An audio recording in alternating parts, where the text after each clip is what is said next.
بسم اللہ الرحمن الرحیم۔ السلام علیکم۔ آج ہم 8ویں جماعت کی اردو کی کتاب کا تیسرا سبق پڑھیں گے، جس کا نام ہے بجلی کی دریافت۔ دریافت کے معنی ہیں طلب، جو تحقیق سے حاصل کیا گیا ہو۔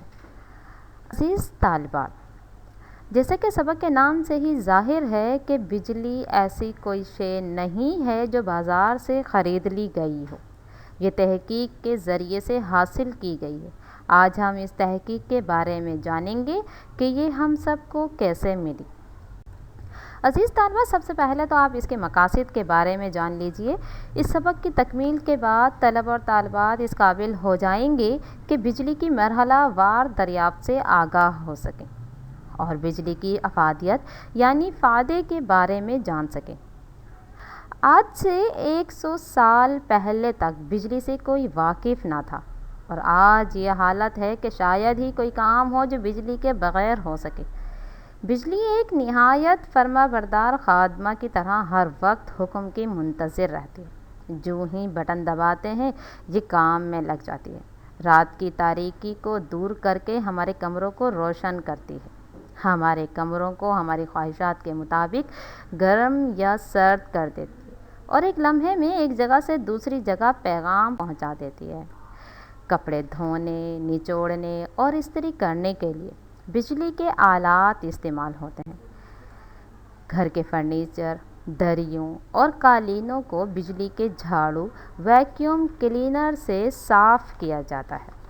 کھانا بجلی کی انگیٹھیوں پر پکایا جاتا ہے۔ جو ہی گھنٹی بجتی ہے یہ ایک لمحے میں ایک جگہ سے دوسری جگہ پیغام پہنچا دیتی ہے۔ ریل گاڑیاں، موٹریں بجلی سے چلتی ہیں، یہاں تک کہ 1 انچ کے 10,000ویں حصے کی پیمائش بجلی ہی کے ذریعے سے ہو سکتی ہے۔ ریڈیو، ٹیلی ویژن بھی ایک طرح سے بجلی ہی کے کرشمے ہیں۔ عزیز طالبات، آپ نے اب تک بجلی کے فائدے کے بارے میں جانا ہے۔ اب میں آپ کو بتاتی ہوں کہ یہ مفید ایجاد کا سہرا کن لوگوں کے سر جاتا ہے۔ عزیز طالبات، اس بارے میں کوئی حتمی رائے نہیں دی جا سکتی۔ اگر ہم کہیں کہ ایڈیسن نے بلب، گراہم بیل نے ٹیلی فون اور مارکونی نے ریڈیو ایجاد کیا تو ہماری بات صحیح نہیں ہوگی۔ دراصل ان سب ایجادات کے پیچھے مختلف افراد کی مرحلہ وار کوششیں کارفرما تھیں، اس لیے ہم ان ایجادات کو ایک فرد کے نام سے منسوب نہیں کر سکتے۔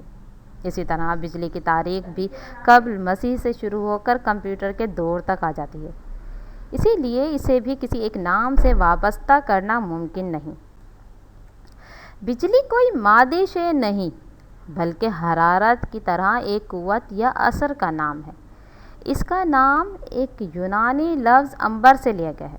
امبر ایک خاص قسم کا درخت ہے جس سے نکلنے والا گوند ایک پتھر کی طرح ہوتا ہے۔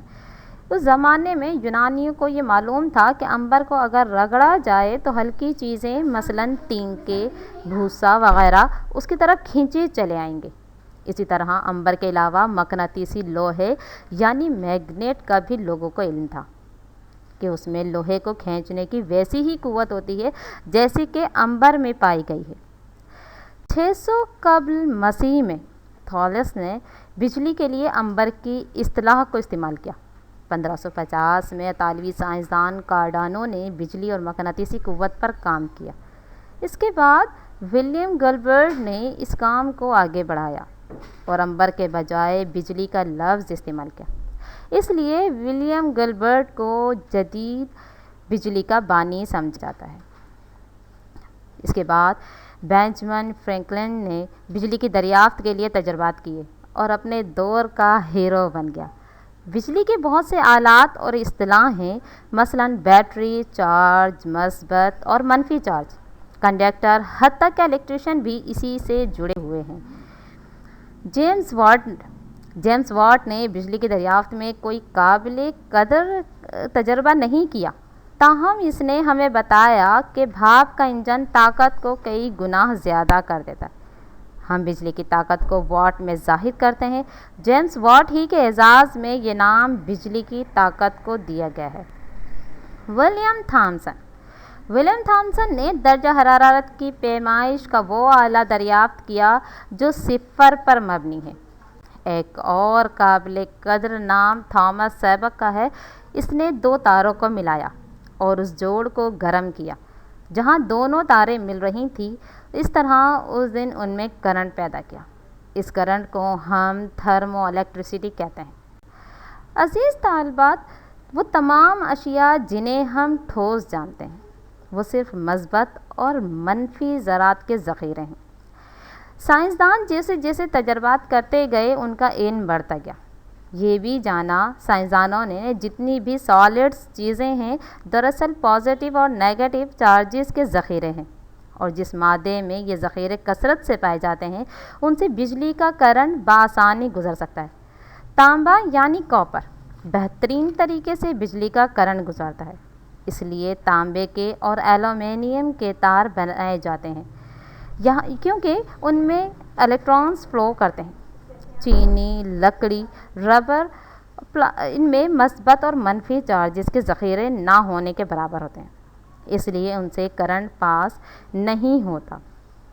اس لیے اس کو بجلی روکنے کے آلات کے طور پر استعمال کیا جاتا ہے۔ ربڑ کے تلوے والے جوتے پہن کر کھڑے ہو جائیں تو کرنٹ نہیں لگتا۔ ایسے ہی کاربن سے بھی کرنٹ پاس نہیں ہوتا۔ اسی طرح بعض مادے مثلاً کاربن بجلی گزرنے کے لیے اتنے کمزور ہیں کہ بجلی کی رو جب ان میں سے گزرتی ہے تو وہ بہت مزاحمت کرتے ہیں اور گرمی سے بھڑک اٹھتے ہیں۔ بجلی کا روشنی والا کمکمہ اسی اصول پر چلتا ہے۔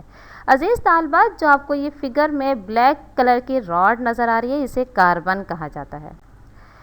اسی طرح بجلی کی رو 2 طریقوں سے پیدا کی جاتی ہے، رگڑ سے اور کیمیائی عمل سے۔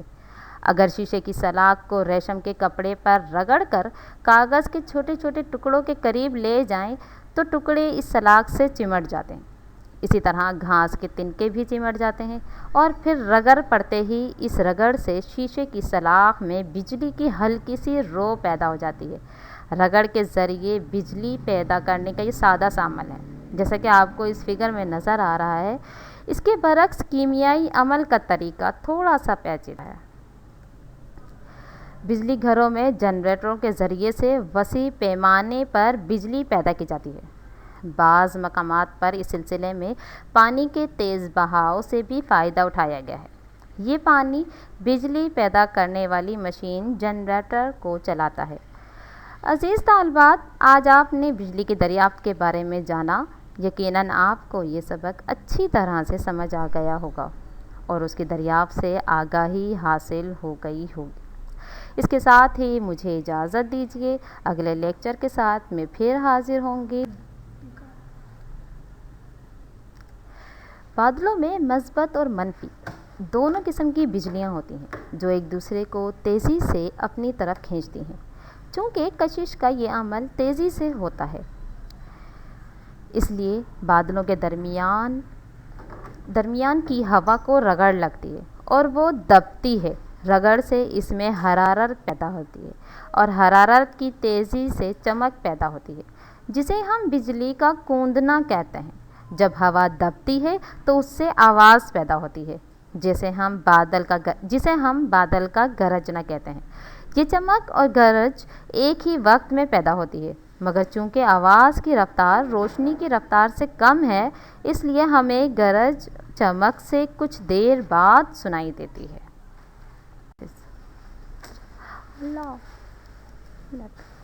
ایک منٹ